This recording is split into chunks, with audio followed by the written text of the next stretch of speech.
ప్రభూ, అగాధ స్థలము నుండి నేను నీకు మొరపెట్టుచున్నాను. ప్రభూ, నా మొర వినుము, నీ చెవియొగ్గి నా వేడికోలును ఆలింపుము. 130వ కీర్తన 1వ వచనము మరియు 2వ వచనము. తపస్సు కాల 5వ ఆదివారం.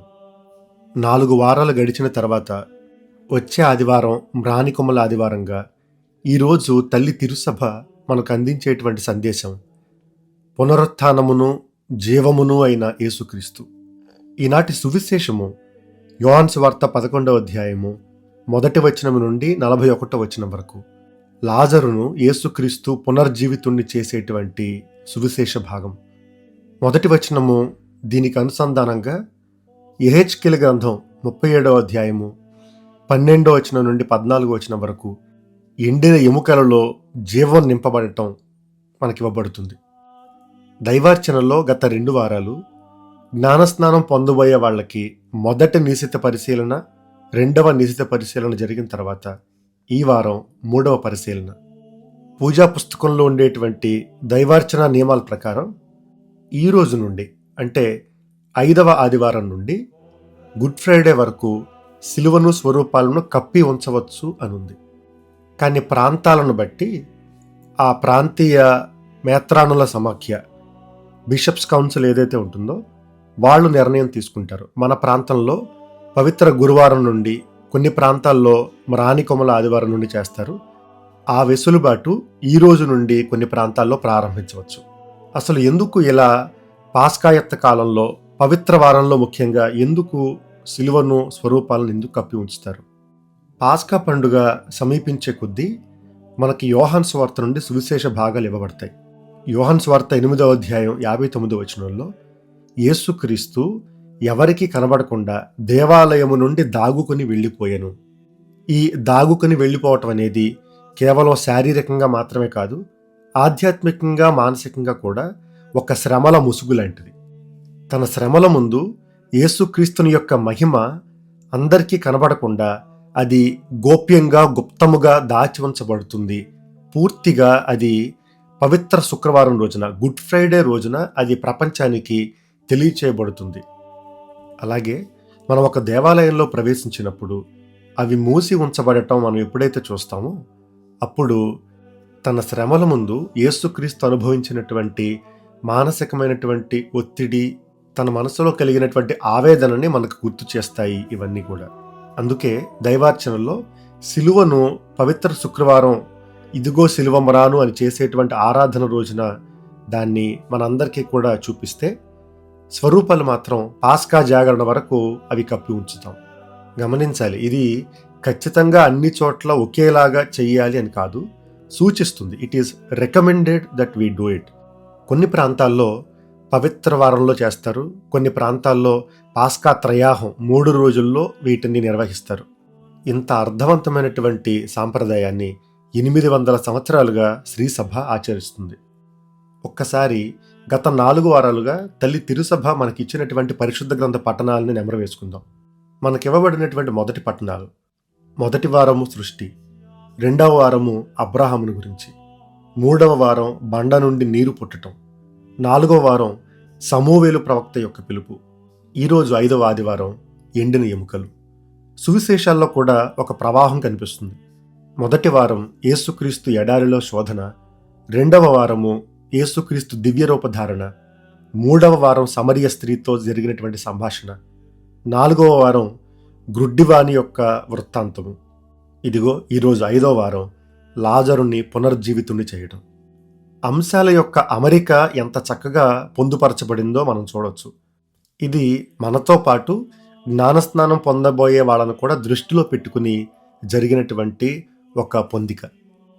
మొదటి వారం పాపము గురించి, 2వ వారము విశ్వాసము గురించి, 3వ వారము నీరు, 4వ వారము వెలుగు, ఈరోజు జీవం. జ్ఞానస్నానం పొందబోయేవాళ్ళు పాపాన్ని విడిచిపెట్టి విశ్వాసంతో నీటితో జ్ఞానస్నానం పొందుతూ క్రీస్తును వెలుగుగా స్వీకరించి మరణం నుండి జీవం వైపు చేసేటువంటి ఈ 5 వారాల ప్రయాణంతో వాళ్ళు పవిత్ర వారంలో ప్రవేశించి పాస్కా పండుగ రోజున క్రీస్తును వాళ్ళు స్వీకరిస్తారు. మరణము నుండి జీవం వైపు కేవలం వాళ్ళు మాత్రమే కాదు, జ్ఞానస్నానం పొందిన ప్రతి కథోలికులతో పాటే ఇతర సంఘాల వాళ్ళు చాలామంది శ్రమల కాలంలో మన దేవాలయానికి వస్తూ ఉంటారు. వాళ్ళందరికీ కూడా ఇది ఒక సువర్ణ అవకాశం. ఈరోజు పరిశుద్ధ గ్రంథ పఠనాల ఆధారంగా 3 అంశాలని మన ధ్యానానికి మనం ఎంచుకోవచ్చు. మొదటిది ఆలస్యము, రెండవది ఆహ్వానము, మూడవది పునరుత్థానము. మొదటిది ఆలస్యము. మన మానవ జీవితంలో మనం ఎవరినైనా సాయం అడిగేటప్పుడు మనకంటూ కొన్ని పరిమితులు ఉంటాయి. ఉదాహరణకి ఇంట్లో ఎవరికైనా అనారోగ్యంగా ఉన్నప్పుడు వాళ్ళకి ఆపరేషన్ జరుగుతుందనుకోండి, ఎవరైనా సాయం చేయాలంటే ఆపరేషన్ జరిగే లోగానే చేయాలి. నిజానికి లాజరును, మరియమ్మను, మార్తమ్మను యేసు ప్రేమించారు అనేది ప్రధానమైనటువంటి వచనం. అంతగా యేసుక్రీస్తు ప్రేమించినటువంటి కుటుంబం కాబట్టి లాజరు వ్యాధిగ్రస్తుడుగా ఉన్నప్పుడే వాళ్ళు కబురు పంపిస్తారు యేసు ప్రభుకు, ప్రభు ఇదిగో మీరు ప్రేమించు లాజరు వ్యాధిగ్రస్తుడై ఉన్నాడు అని. ఈ ప్రార్థన అవసరంలో ఉన్న ప్రతి వ్యక్తి దేవునికి చేసేటువంటి ఒక విన్నపం, దేవుని నుండి మనం సాయం కోరేటువంటి ఒక ప్రార్థన.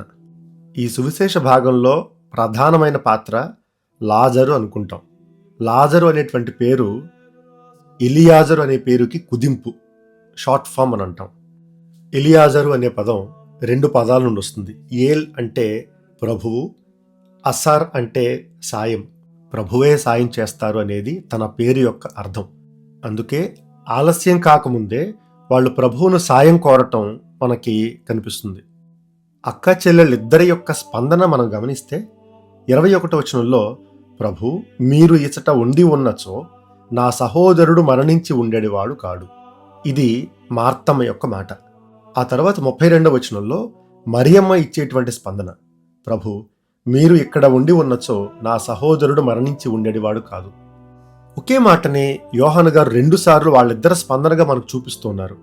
ఇక్కడ సమస్య ఏంటి అంటే, ఏమీ కాకముందే యేసుక్రీస్తును రమ్మని పిలవటం, లేదా ఏమీ కాకుండా ఉండటం కోసం యేసుక్రీస్తును రమ్మని పిలవటం. దీని అర్థం ఒక పాయింట్ తర్వాత యేసుక్రీస్తు కూడా ఏమీ చెయ్యలేరు అనేది. అంటే ఒక నిర్దిష్ట సమయం దాటిన తర్వాత ఎవ్వరు ఏం చేసినా కూడా అది నిరుపయోగం అనేది మానవుల యొక్క పరిస్థితి. దీనికి యేసుక్రీస్తు కూడా మినహాయింపు కాదు. కాబట్టి ఆయన రమ్మని కబురు పెట్టడానికి కారణం, మరణానికి ముందే మీరు ఏ సాయం చేయాలన్నా చేయండి. అంటే మనం మనుషులంగా ఒక నిర్దిష్టమైనటువంటి సమయం తర్వాత ఇట్ ఈస్ టూ లేట్ అని అంటాం. యాక్సిడెంట్కి గురైనటువంటి ఒక వ్యక్తిని హాస్పిటల్కి తీసుకెళ్ళామనుకోండి, ఒక్క అర్ధగంట ముందు తీసుకొచ్చి ఉంటే బాగుండేది, ఇట్ ఈస్ టూ లేట్, ఇప్పటికి ఆలస్యం అయిపోయింది, ఐఎమ్ సారీ, మేమేం చేయలేమని చెప్తాడు. అంటే మానవ జీవితం, మనుషులు, మన శక్తి ఇవన్నీ ఆ అర్ధగంట దగ్గర ఆగిపోతాయి. యేసుక్రీస్తు కూడా దీనికి మినహాయింపు ఏమీ కాదు. కాబట్టి మీరు ముందే వచ్చి ఉంటే బాగుండేది, ఇప్పుడైతే మనందరం ఏమీ చేయలేము. ఇది మొదటి సమస్య. రెండో సమస్య, యేసుక్రీస్తు మన జీవితంలో ఉంటే మనకేమీ కాదు, మనకేమీ కాకూడదు అనేటువంటి ఒక ఆలోచన. మీరు ఇచట ఉండి ఉన్నచో నా సహోదరుడు మరణించి ఉండేవాడు కాదు. యేసుక్రీస్తు మన పడవలో ఉండటం అంటే ఏ తుఫాను రాకపోవటం కాదు. యేసుక్రీస్తు మన జీవితంలో ఉంటే మరణము, బాధలు సంభవించకుండా ఉండటానికి అది ఒక సంరక్షణ లేదా మినహాయింపు కాదు. ఇక్కడ యేసుక్రీస్తు వీళ్ళకి బోధించాలనుకునేటువంటి సత్యం, మరణం అనేటువంటి దాన్ని అంగీకరిస్తూనే పునరుత్థానం మీద నమ్మకం ఎలా ఉంచాలి అనేది మొదటిదైతే, ఏ మరణము యొక్క గుమ్మం వద్ద నిస్సహాయులుగా మనం మిగిలిపోతామో అక్కడ దేవుని యొక్క మహిమ ప్రదర్శితమవుతుంది అని చెప్పటం. యేసుక్రీస్తు ఎందుకు ముందే వెళ్ళలేదు అంటే దానికి కారణం ఇది.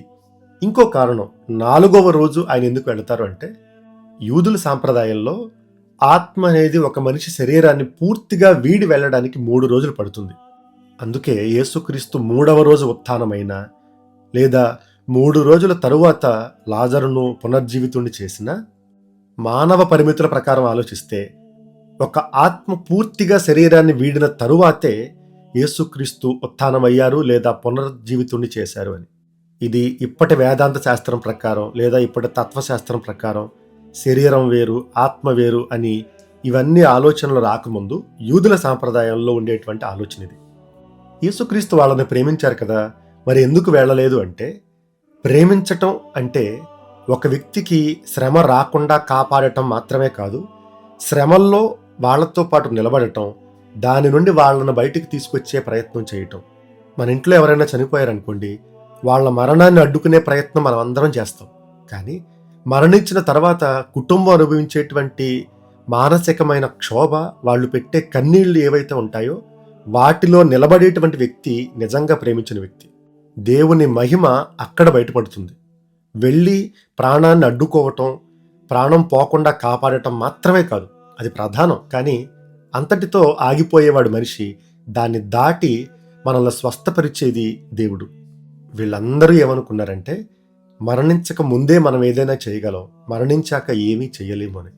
అందుకే నూతన నిబంధనలో యేసుక్రీస్తును ప్రార్థించిన వాళ్ళు ఉన్నారు. కానీ ప్రార్థించిన ప్రతి వ్యక్తి ప్రాణం పోకముందే ప్రార్థించారు. ఒక మరణించినటువంటి ఒక శవాన్ని తీసుకుని వచ్చి, మృతదేహాన్ని తీసుకుని వచ్చి జీవంతో లేపండి అని అడగలేదు. ఎందుకంటే ఆ నమ్మకం ఎవరికీ పూర్తిగా రాలేదు. అలాగే మరణం నుండి ఒక వ్యక్తిని పునర్జీవితుడిని చేసినటువంటి దాఖలాలు మనకి పాత నిబంధనలో చాలా కనిపిస్తాయి. కానీ ప్రతి సందర్భం సమాధి ముందు జరిగిందే. సమాధిలోనికి ప్రవేశించిన మరుక్షణం మానవ జాతి నిస్సహాయత, మనిషి యొక్క బలహీనత అనేది అక్కడ ఆగిపోతుంది. మనుష్య కుమారునికి పాపాలు మన్నించే శక్తి ఉందని మనకు తెలుసు, స్వస్థత కలిగించే శక్తి ఉందని తెలుసు, మరణం నుండి ఒక వ్యక్తిని బయటికి తీసుకురాగలడని కూడా తెలుసు. కానీ 3 రోజుల తరువాత సంపూర్ణ ఆధిపత్యాన్ని మరణం మీద చూపిస్తూ ప్రాణాన్ని కూడా తిరిగి ఇవ్వగలిగే శక్తి, సమాధి తలుపులు మూసి ఉన్న దాని నుండి కూడా ఒక మనిషికి పునరుత్థానాన్ని ప్రసాదించగల శక్తి మనుష్య కుమారునికి ఉంది అనేది ఇక్కడ బహిర్గతం అవుతుంది. ఆదికాండంలో మొట్టమొదటి మనిషి నుండి కూడా మరణించకూడదు అనేదే ప్రయత్నం, మరణం నుండి తప్పించుకోవాలనేదే తపన. ఇది మనిషి ఆలోచించే విధానం. మరణాన్ని తప్పించుకుంటే మనిషి, మరణాన్ని జయిస్తే దేవుడు. అందుకే మొదటి పట్టణంలో, నేను మీ సమాధులను తెరచి మిమ్ము లేపినప్పుడు మీరు నన్ను ప్రభుడనని గుర్తింతురు. ప్రభువు యొక్క ఆధిపత్యం మరణం మీద ఎంత బలంగా ఉంది అనేది ఈ ఒక్క వచనం ద్వారా, దీన్ని యేసుక్రీస్తు సువిశేషంలో నిరూపించడం ద్వారా మనకు అర్థమవుతుంది. అందుకే ఈ కథ యొక్క కథనంలో ముందుకు వెళ్ళేటువంటి క్రమంలో ఒక ఉత్కంఠ అనేది ఉంటుంది. యేసుక్రీస్తు ఎందుకు ఇంకా వెళ్ళలేదు? వెళ్ళేసరికి 3 రోజులు గడిచాయి. సమాధి చేయబడ్డాడు. యేసుక్రీస్తు కంటతడి పెడుతున్నారు అంటే ఆయన కూడా నిస్సహాయుడేనా? వీటన్నిటిలో యేసుక్రీస్తు మహిమ ప్రదర్శితమయ్యేటువంటి క్షణం చాలా చాలా పవిత్రమైనదిగా, చాలా శక్తివంతమైనదిగా మనకు కనిపిస్తుంది. 2వ అంశము ఆహ్వానము. లాజరు వెలుపలకు రమ్ము. ఈరోజు మొదటి పట్టణంలో ఉన్నటువంటి వచనం, నేను మీ సమాధులను తెరచి మిమ్ము లేపినప్పుడు మీరు నేను ప్రభుడునని గుర్తింతురు. ఈ 37వ అధ్యాయం అంతా కూడా ఎండిన ఎముకల గురించి మాట్లాడుతుంది. అందులో 3వ వచనం, నరపుత్రుడా, ఈ అస్థికలు మరలా జీవింపగలవా అని అడిగి, నీవు ఈ అస్థికలకు ప్రవచనము చెప్పుము అని ఉంటుంది. మనిషి యొక్క జీవితాన్ని ఒక సంపూర్ణ వృత్తంలా చూస్తే, ఒక సైకిల్లా భావిస్తే, తల్లి గర్భంలో పడినప్పటి నుండి మరణించి సమాధి చేయబడి ఎముకలు మిగిలాయి అంటే అది పూర్తయినట్టు. ద ప్రాసెస్ ఆఫ్ డీకంపోజింగ్, మనిషి యొక్క శరీరం పూర్తిగా కుళ్ళిపోవటం అనేది ఆఖరి స్టేజ్ ఏంటి అంటే ఎముకలు మాత్రమే మిగలటం. ఇంగ్లీష్లో ద రాక్ బాటమ్ అని అంటారు. అంటే అట్టడుగు భాగం, ఇంకా అంతకంటే కిందకి వెళ్ళటం అనేది సాధ్యపడదు. నిర్జీవమైనటువంటి స్థితికి ఒక ఉదాహరణ ఏదైనా ఉంటుంది అంటే, ఒక సాక్ష్యం ఉంటుంది అంటే అవి ఎముకలు. అవి కూడా ఎండిన ఎముకలు, పూర్తిగా ఏమాత్రం చెమ్మలేనటువంటి ఎముకలు. వాటి మీద దేవుని ఆధిపత్యం చూడండి. పాత నిబంధనలో యూదులు ప్రవాసం నుండి ప్రజలను తిరిగి తీసుకురావడాన్ని దీనికి ఆపాదించేవాళ్ళు. అంటే ప్రవాసంలో వాళ్ళ జీవితాలు ఎండిన ఎముకల్లా ఉన్నాయి. దేవుడు మళ్ళీ వాళ్ళని వాగ్దాన భూమికి తిరిగి తీసుకుని వస్తే అది మరలా వాళ్ళకి జీవం ఇచ్చినట్టు, అది పునరుత్థానంలా వాళ్ళు భావించేవాళ్ళు. కానీ మనకు తెలుసు, ఈరోజు సువిశేషము దీనికి సంపూర్ణమైనటువంటి ఒక అర్థాన్ని ఇస్తుంది. పాత నిబంధన నుండి యేసుక్రీస్తు కాలానికి పునరుత్థానం అనే దాని గురించి ఒక అవగాహన, అర్థము, విశ్వాసం అనేది క్రమంగా పెరుగుతూ వచ్చింది. యేసుక్రీస్తు కాలానికి ఒక్క సద్దూకయ్యులు మినహాయించి ప్రతి ఒక్కరు కూడా పునరుత్థానాన్ని, అంటే అంతిమ దినాన దేవుడు పునరుత్థానాన్ని ప్రసాదిస్తారు అనేటువంటి ఒక నమ్మకం ఉండింది. అది మెస్సయ్య రాకతో జరుగుతుంది. యేసుక్రీస్తు నీ సహోదరుడు మరలా లేచును అని అప్పటి పరిస్థితి గురించి చెబితే, మార్తమ్మ యెహెజ్కేలు గ్రంథం ఆధారంగా అంతిమ దినాన దేవుడు పునరుత్థానాన్ని ప్రసాదిస్తాడని నాకు తెలుసు అని, అది ఎప్పుడో జరిగేటువంటి ఒక ఆలోచనగా మాట్లాడుతుంది. అప్పుడు యేసుక్రీస్తు అడిగే ప్రశ్న, నేనే పునరుత్థానమును జీవమును, నన్ను విశ్వసించువాడు మరణించినను జీవించును, నీవు దీనిని విశ్వసిస్తున్నావా? ఇక్కడ మరణించింది లాజరు. మరి మార్తమ్మ విశ్వసిస్తే అది అప్రస్తుతం. తన విశ్వాసం దీనికి ఏ విధంగా సాయపడుతుంది? నమ్మాల్సింది, విశ్వసించాల్సింది లాజరు కదా. మరణించిన వ్యక్తుల యొక్క రక్షణలో బ్రతికి ఉన్న వాళ్ళ విశ్వాసం అనేది ఎంత ముఖ్యమో ఇక్కడ మనకు అర్థమవుతుంది. ఉత్తరించు స్థలం అనేది లేదు, మరణించిన వాళ్ళ కోసం ప్రార్థన చేయటం అవసరం లేదు అని ఇతర సంఘాల వాళ్ళు చెబుతారు. కానీ లాజరు మరణం నుండి తిరిగి లేవడానికి మార్తమ్మ విశ్వసించటం ఎంత అవసరమో ఇక్కడ అర్థమవుతుంది. అవును, మరణించిన వాళ్ళు క్రీస్తు ప్రభువులో నిద్రిస్తారు, కానీ వాళ్ళ పునరుత్థానంలో మన పాత్ర కూడా ఉంటుంది. మన విశ్వాసం కూడా దానికి మూలంగా నిలబడుతుంది, సాయంగా కనబడుతుంది. ఇక్కడ ఇంకొక విషయాన్ని మనం ప్రస్తావించాలి. 35వ వచనంలో యేసు కంటతడి పెట్టెను అని కనిపిస్తుంది. లాజరు అనారోగ్యంగా ఉన్నప్పుడే వాళ్ళు కబురు పెట్టారు. యేసుక్రీస్తు ఉద్దేశపూర్వకంగానే వెళ్ళలేదని పరిశుద్ధ గ్రంథం చెబుతుంది. మరణించినటువంటి లాజరును జీవంతో లేపుతారనేటువంటి విషయం యేసుక్రీస్తుకు ముందుగానే తెలుసు. మరెందుకు యేసుక్రీస్తు కంటతడి పెడుతూ ఉన్నారు? పునరుత్థానము తథ్యము ఖచ్చితంగా జరుగుతుందని విశ్వసించటం అంటే మరణం జరిగినప్పుడు బాధ లేకుండా ఉండటం కాదు. బాధ అనేది, కన్నీరు అనేది ఒక మానవ పరిస్థితి. మనం సృష్టించబడినటువంటి ఆ సృష్టిలో కన్నీరు అనేది ఒక భాగం. దానికి యేసుక్రీస్తు, మరియ తల్లి వీళ్ళు కూడా మినహాయింపు కాకపోవటం అనేది మన జీవితానికి ఒక ఓదార్పుగా నిలుస్తుంది. ఇక్కడ యేసుక్రీస్తు కంటతడి పెట్టడం అనేది ఒక బలహీనతగా కాదు. లాజరును, మరియమ్మను, మార్తమ్మను ప్రేమించారు కాబట్టి వాళ్ళ కుటుంబంలో జరిగినటువంటి ఈ బాధాకరమైనటువంటి పరిస్థితి ఏదైతే ఉందో దానికి తన యొక్క స్పందన ఇది. నాకు బాగా గుర్తు, నేను ఫిలాసఫీ చదువుకునేటప్పుడు మా నాన్నమ్మ చనిపోయారు. సెమినరీలో ఉన్నటువంటి నాకు కబురు పెడితే తన భూస్థాపన కోసం నేను మా ఇంటికి వెళ్ళాను. చిన్నప్పటి నుండి తనతో అంత అనుబంధం ఉన్నా, తన చేతుల మీద పెరిగినా, నా మనసులో అంత బాధ ఉన్నా కూడా కన్నీళ్లు రాలేదు, ఏడుపు రాలేదు. అలా నిలుచుని ఉండిపోయాను. అప్పటి వరకు మనసులో దుఃఖం, బాధ అన్నీ ఉన్నా కన్నీళ్లు రాకుండా అలా నిలుచుని ఉండిపోయాను. కానీ సమాధి చేయడానికి వెళ్లే ముందు స్నానం చేయించి తీసుకుని వెళుతున్నప్పుడు మా డాడీ చంటి పిల్లాడిలాగా ఏడవటం చూసి, తన బాధని, దుఃఖాన్ని చూసి అప్పుడు నాకు కన్నీళ్ళు వచ్చాయి. యేసుక్రీస్తు ఆ కుటుంబాన్ని ప్రేమించారు అనడానికి తన కన్నీళ్లే సాక్ష్యం. ఇంగ్లీష్లో ఒక నవల ఉంది, the last temptation of Christ అని. దీని ఆధారంగా తీసిన సినిమా చాలా వివాదాస్పదంగా మారింది, కానీ పుస్తకం మాత్రం అది యేసుక్రీస్తు యొక్క జీవితాన్ని అతిశయోక్తిలా ఉన్నదాన్ని కొంచెం ఎక్కువగా చూపించిన దానిలో ఒకంత అర్థం ఉంటుంది. అందులో యోసేపు గారు మరణించినప్పుడు యేసుక్రీస్తు ఎలా స్పందించి ఉంటారో ఒక చిన్న ఎపిసోడ్ ఉంది. మరణించిన లాజరునైతే యేసుక్రీస్తు తిరిగి లేపారు, కానీ తన తండ్రి యోసేపు గారు మరణించినప్పుడు దాని ముందు నిశ్చేష్టులుగా, నిస్సహాయులుగా, అప్పటికి తన ఇంకా స్వార్థ పరిచర్య కూడా మొదలు పెట్టలేదు కాబట్టి ఆ మరణం ముందు నిశ్చేష్టుడుగా నిలబడిపోయిన యేసుక్రీస్తు మనకు కనిపిస్తారు. అయినా ఎవరు చెప్పారు ఆడపిల్లలా ఏడవద్దని? యేసుక్రీస్తుకు మరిగి తల్లి ఏనాడు చెప్పలేదే. కంటతడి పెట్టడం, బాధపడటం అనేది అది ఒక హ్యూమన్ ఎమోషన్.